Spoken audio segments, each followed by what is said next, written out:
back to my channel. My name is Katie Nofel, and if you're new here, I make impractical crafts and lifestyle content.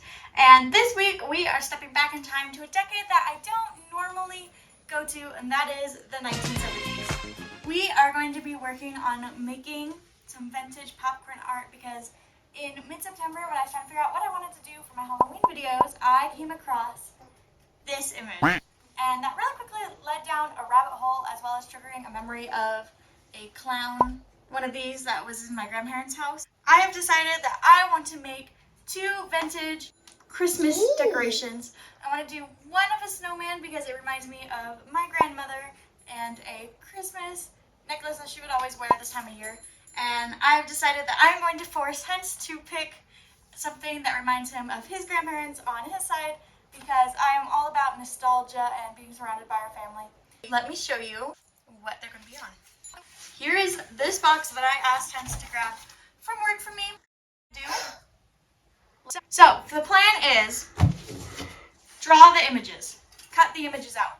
I'm then going to paint the images in the colors that they will be before I actually start doing the popcorning effect, which we'll get further down the road how I'm going to do that. Now I'm going to put this right here. And I'm going to turn this over to Hens. Popular in the late 1960s and the early 70s, the Kage company was originally founded in the 1930s, making clothespins and wooden dollhouse furniture. In 1945, the popcorn design was invented, and it is estimated that 20 million plaques were made by the company in its 50-year history. In March of 2008, the last 3 employees of the Kage company in Hartford, Connecticut were let go, and the company closed its doors soon after.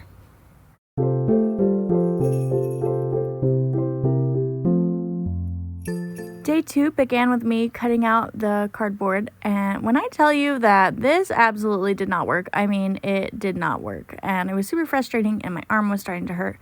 So I decided to come up with a different solution. I'm not saying it's smart or safe, but I am saying that it is a solution. Once I got my snowman and my nutcracker completely cut out, I took in some scissors and I just got the final details, so all of the good curves and really all of the pieces that I missed. And here is how they both looked before I painted them. You can see that Hens put in a lot of fine details, which unfortunately we ended up losing during the painting process because I wasn't sure how well they would translate to the actual popcorn effect.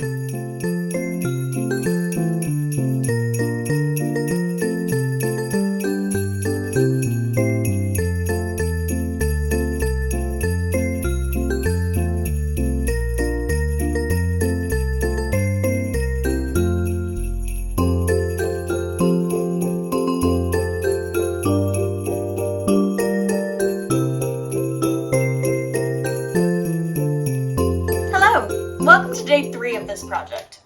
So here's how my two little guys are looking. They're so cute. I am very happy with how they're turning out. Which leads me to how we're going to create that 1970s popcorning effect. As we learned in my little history lesson, these were originally plastic. You'd melt them in the oven. And by you, I mean the company. We're not going to do that, mostly because this is cardboard and I don't want to die from fumes of plastic. So with that, I want to start with the nutcracker, and we're going to start filling in the buttons and his eyes and see if we can't figure out how to do this before we do the snowman. Without further ado, let's try it out. So what I would do is I would take a piece of tissue paper and then I would wrap it around the end of my pen, and I would dip it in the Mod Podge, and then I would put it on the corresponding color of the cardboard that I had painted. And this is quite painstaking. Like, it took me a lot of time. Here is a nice quick showing of me doing this process over and over and over again. And if you ever wonder why it takes me so long to do these crafts, this is why. This video right here is not sped up at all, and really just really raw footage of how I do these crafts on the day-to-day, because Owen normally is sitting on my lap or in some way attached to me, and I think it's really sweet, but this is why these projects take so long.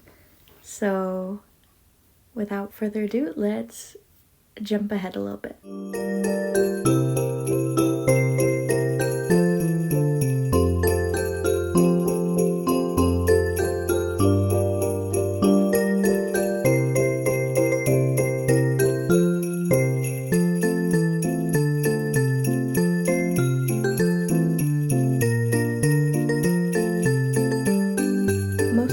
before I didn't film because I was really just trying to get through it. But I added in the black, and then I also added in the blue for his legs because I hadn't had a blue color. And I decided to add in his face, and it was quite scary. But wait, it gets worse. Hello, darkness, my old friend.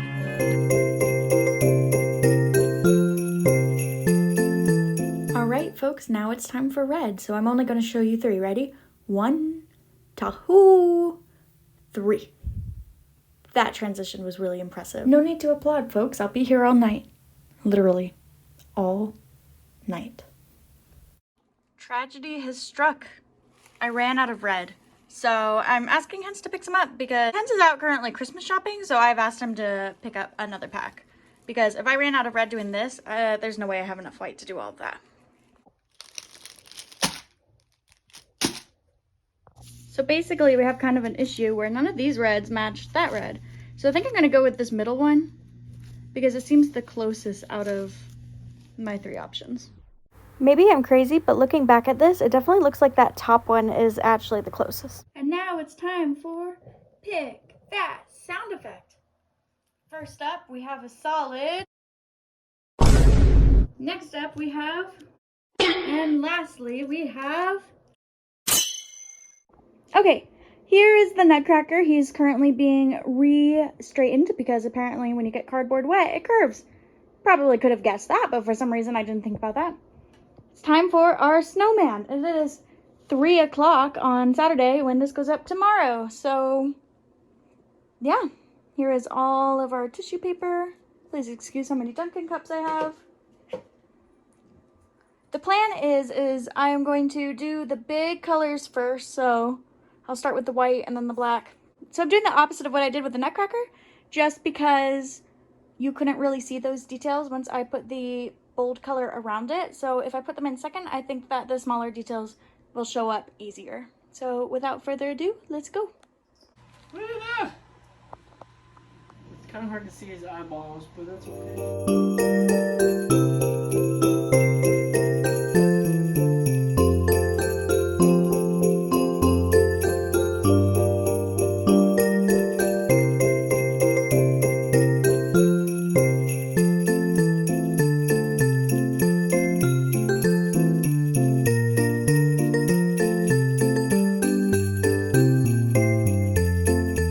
One week later.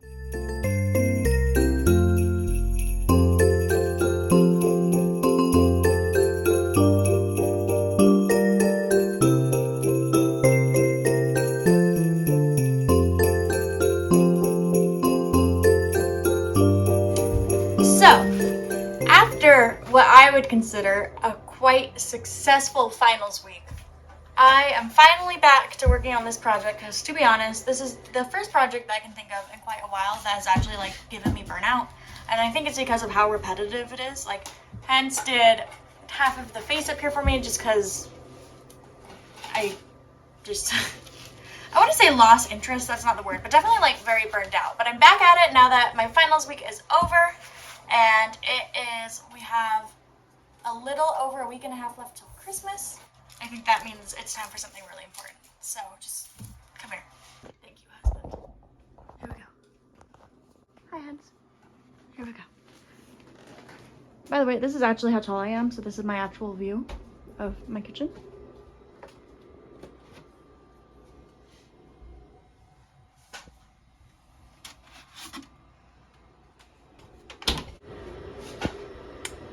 Would you like a cup?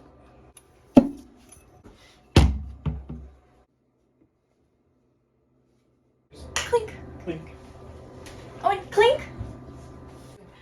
So, if you've never seen it, eons ago, when our friend Jan was still in town, we attempted to make eggnog for a vlog. Ah, Here he is. clink. Clink. We attempted to make eggnog for a vlog, and it turned into custard. It set like pie filling. So, Still really good. it was still very good. It tasted like eggnog. Clink. But somehow we made a custard, so I'm not sure how we did that.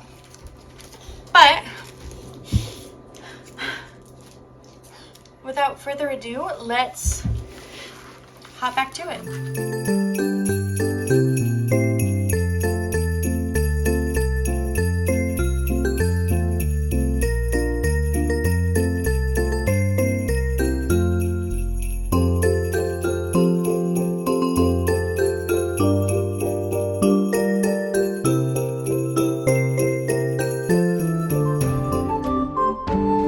So the truth is I'm a little concerned that this video is too repetitive, so let me rate these Christmas lights we saw. I thought this one was pretty cute, so I give it a pretty solid 8 out of 9 cats and dogs. I liked all the lights on this one, so this one I'm going to give 11 out of 10 for lights. Whoever lives here is so artistic, so I'm going to give them a 13 out of 11 plus 2 because it was Owen's favorite. Whoever lives here was playing the Grinch, so that was pretty cool, so I'm going to give them a 7 out of 4. I present the family favorite house, hence love this one. Obviously, all of the dragons, if you know us and you've been here any amount of time, you know how much we love dragons. Finally, we have my favorite. No rating, it was just perfect. I mean, all fairies with mushrooms and it was just perfect. So, I hope you enjoy.